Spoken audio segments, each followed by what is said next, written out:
Hello and welcome to Real Biz. I'm Rebecca Jarvis here in New York City, and here's what's on our radar today. He is one of the most successful people on the planet, and he started from the bottom. Now he's here on Real Biz. Growing up on Long Island, working 3 jobs, and now Bill McDermott is the CEO of SAP, the biggest software company in the world. Before he began running the multi-billion-dollar company, Bill worked at Xerox, rising from a salesman to its youngest corporate officer and division president ever. From there, he moved on to becoming Executive Vice President of Worldwide Sales and Operations at Siebel Systems and President of Gartner Incorporated. In his new book, Winner's Dream, A Journey from Corner Store to Corner Office, Bill McDermott shares the rags to riches story of how he did it. And Bill sat down with us here at Real Biz to share his secrets to success. And I want to welcome to Real Biz Bill McDermott. He is author of Winner's Dream and the CEO of SAP. It's so nice to have you with us, Bill. Thank you, Rebecca. Great to be with you. So why this book? Why now? I think the world needs to dream. I wrote this book for the underdog. You know, I wasn't born a CEO.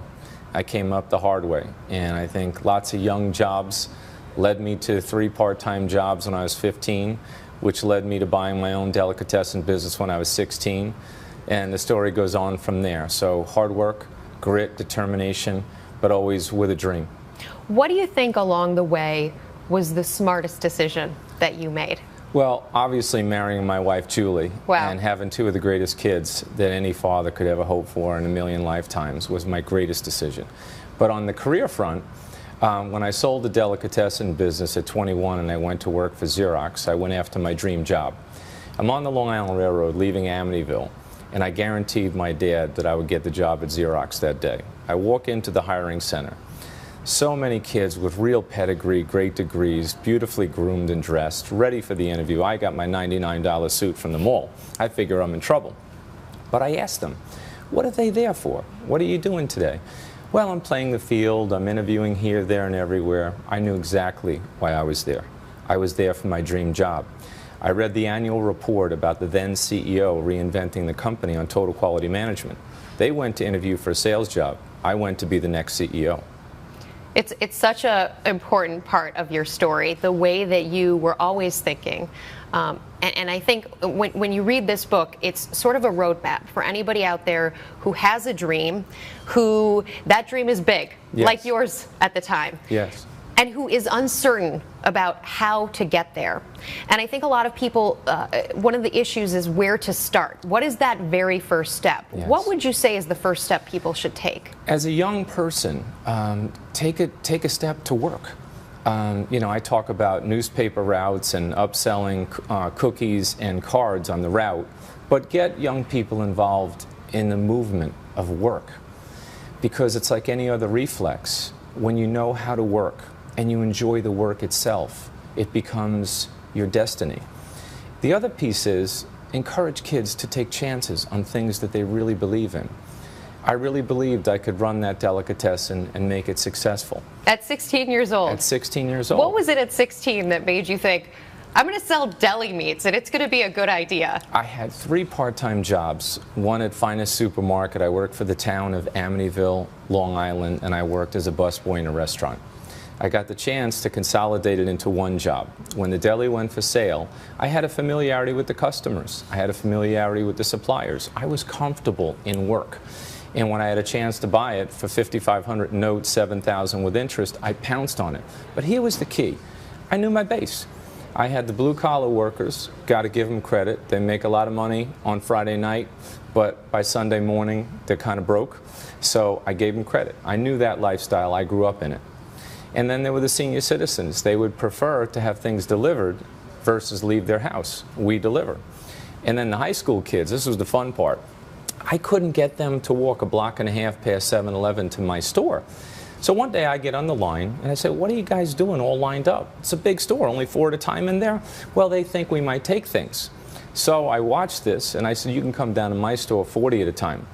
And to underscore knowing your customer, one kid says to me, when I want to get treated with beautiful experience, good food, very kind service, I come here. A high school student said this. A high school student. And he said, when I want to steal stuff, I go to 7-Eleven.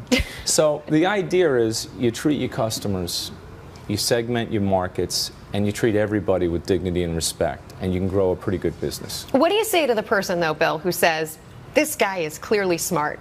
He was, for some reason in the universe, he was anointed to be on this path, and he made it. He made it, but a lot of people don't make it. Yeah, I was the underdog. I mean, if you think about my story, you know, climbing up the ladder, going to a no-name school, interviewing for that initial job, I wanted it more. And I think whether you're a kid that doesn't have a lot of financial bandwidth or you're somebody that does, the common denominator here is passion and wanting it more.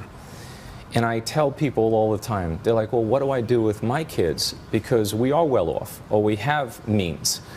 I teach them that you have to forget that, because your resume and the things you have are not nearly as important as your journey and the fight that you have in you. And whether you're a poor kid or a rich kid, no matter where you come from, you got to act like the underdog. Always prepare, always focus on the prize, and focus on the dream. When you can get kids to figure out the dream, your working life becomes your life's work. I never felt like I went to an office. I always felt like I was working for the dream. And that's really important when you get hit with thunderbolts and setbacks, which I did and everyone does. It helps you get back up again. And so many people, I mean, that thunderbolt, unemployment has been as a very widespread thunderbolt. Yes. And we're finally sort of climbing out of that hole. Yes. But for so many, I mean, there's still about 12 million people in this country who don't have a job, 7 million people who are part-time employed, not because they want to be part-time employed, but because it's the only work available to them. Right. What's your advice to those people right now? Don't lose hope. Read The Winner's Dream. In this book, there is a roadmap for getting involved in work and making the most out of the opportunities that are in front of you. It's absolutely fascinating. I mean, how do you go from working in the delicatessen to owning the delicatessen? You constantly have to be agile on your feet looking for opportunity. Go in with passion and grit and determination to do great things. People will notice you.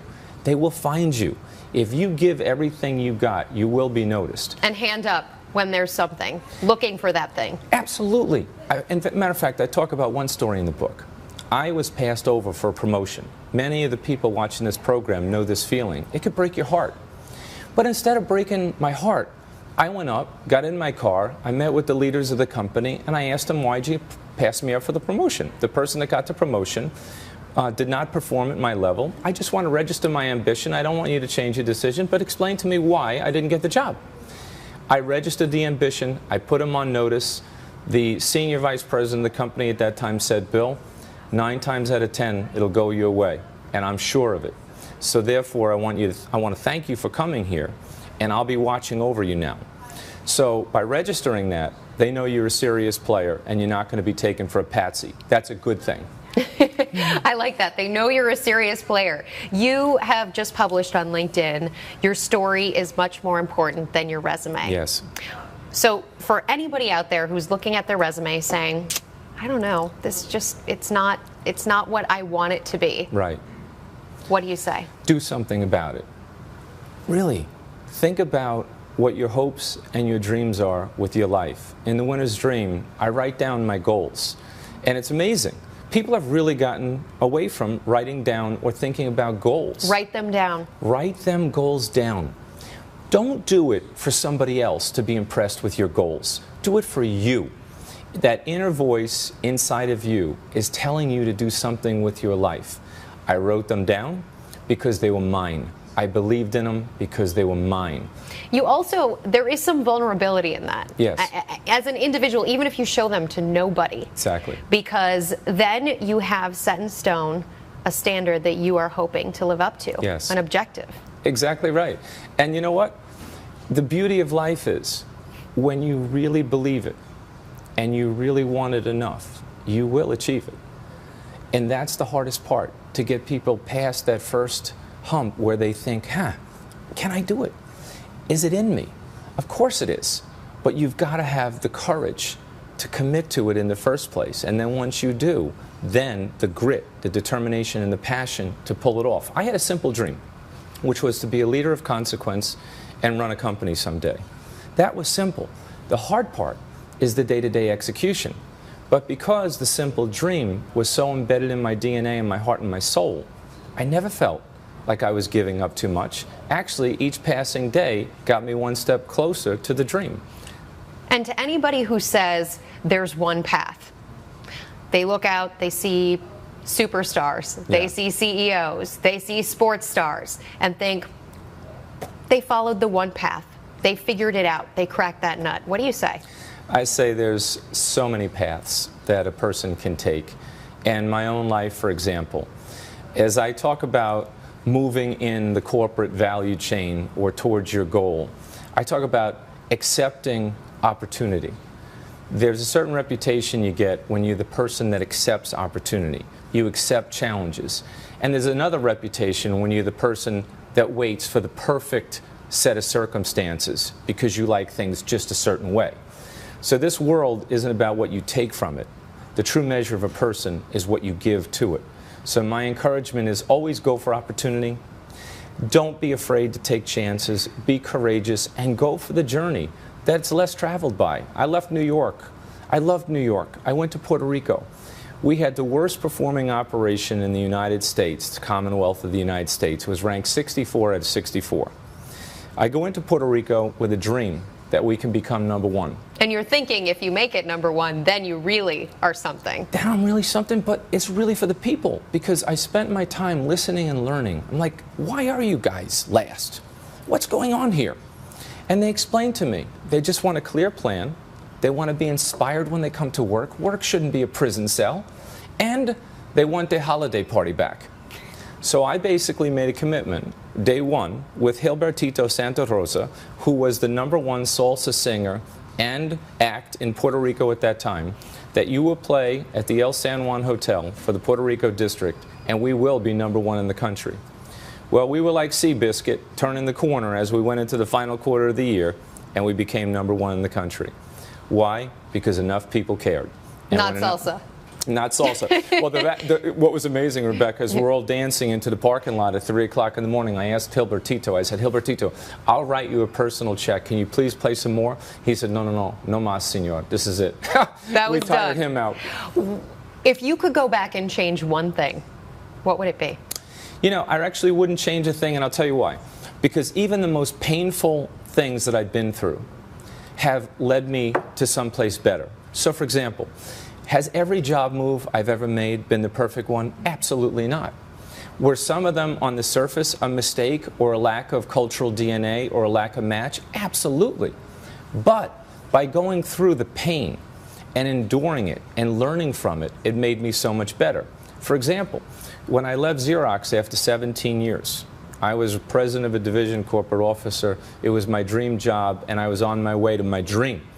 But I decided I need to learn. I need to change. If I'm going to be a broader executive, I need another experience. So I took a chance, and I went to another company at that time to be the president of that company. I got hit by a lightning bolt. My wife was stricken with cancer. I have 2 little kids. I mean, on the surface, you'd say that's a disaster. But I became so much more because I knew after that, my wife's health got restored. I took the body blow. I learned from it. I grew from it, and I became so much more of an executive, so much more of a husband, father, and a man. So I think all of these setbacks, these painful things, we have to learn from them and let them give us the strength they were intended to give us in the first place. I want to do a little game of getting to know your CEO. Yeah. We also like to call it the Real Biz Rapid Fire. Of course. What time do you wake up? 5. How much do you sleep a night? 4 or 5 hours tops. What's on your nightside table right now? Right now, winner's dream. Okay, so if it wasn't winner's dream, what would be on your nightside table? I like to have something worth reading. Sometimes it could be somebody else's book. What's in the zeitgeist, basically? Yeah, exactly. So whatever is happening at the moment that might be of interest to me, it could be something in technology, it could be something in sports, something to cool me out at the end of a long day. Best piece of advice you ever got? Be you. My mother told me the best part of you is be you, and always be authentic in your own skin, and don't worry about what other people think about you. Your character and what you think about you is far more important than their opinion. It's a great note to end it on. Bill McDermott, Thank you so much for joining us on Real Biz. An honor to be with you, Rebecca. Thank you. And thank you so much for joining us for Real Biz. We want to hear from you. Like us, tweet us at Rebecca Jarvis, and comment right below. From ABC News World Headquarters in New York City, I'm Rebecca Jarvis. Have a great day.